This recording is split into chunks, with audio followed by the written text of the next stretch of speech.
At 605 West Prospect, I stuffed all my drug paraphernalia into an Nalgene, packed it into a box of books and records, sealed it up, taped it up, wrapped it up, and placed it on top of a pile of corrugated boxes in the corner of my empty bedroom.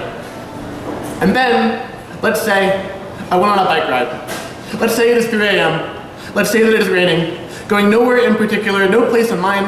I like bike rides, even though sometimes they scare me, even though I don't wear a helmet, even though I always wince when I go over train tracks. Swear to God, I can imagine getting hit. I hope I don't die young, but I don't want to get old. This one summer I worked phone banks, and I usually skip past anyone over 75, but once I accidentally dialed an 87-year-old man, and I said, "How are you doing today?" And he said, "Suffering," and so I always listen to music when I bike, loud and fast, none of that melancholy shit. And so some pop-punk motherfucker is spitting about his Twitter feed, and I am biking through the pouring rain in the middle of the night in the middle of the city, and I have got this feeling like I'm in the third act of a romantic comedy, but I got nothing to say and nobody to say it to. I keep calling you.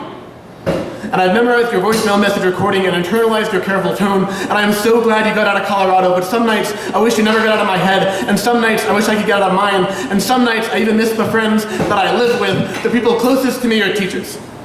Artists, jazz saxophonists, bluegrass musicians, army captains, cartoonists, journalists, well-intentioned hedonists, pragmatic pacifists, and frustrated creative types, sipping around downtown half-drunk on shitty liquor, smoking blunts on front doorsteps, and talking shit about the GOP, and reaching out into the vast abyss of the cityscape surrounding them, making hands at everything with a pulse, praying for a connection with someone just as scared, just as perverted, fucked up on a cocktail of commitment issues and cum tissues as they are, just as nervous for this night to end, but just as willing to say, I don't know what's gonna happen tomorrow, but I'm feeling pretty fucking good right now. Just as down to drive around all night, after everything, after midnight, after last call, looking for someplace open that is not the Waffle House or the Alley Cat, and as I bike past the Alley Cat, I have this flashback to me in a plasma center. Got saline dripping down the side of my arm, and the nurse is trying to tell me a story about Ernest Hemingway, but I could really give a shit because the needle sticking out of my arm is sucking too much fluid to focus. I cannot focus.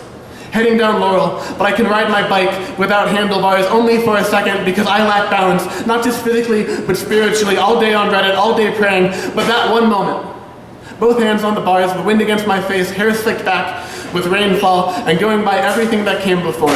My first bar, my old dorm, that coffee shop where my friend always gave me free hot chocolates, cheap restaurants that I would always take girls on shitty second dates, pine trees that we used to make out under, and I feel weightless. I'm so grateful to be alive. I'm so happy for everything. And I'm happy you're here right now. Shit, thank you.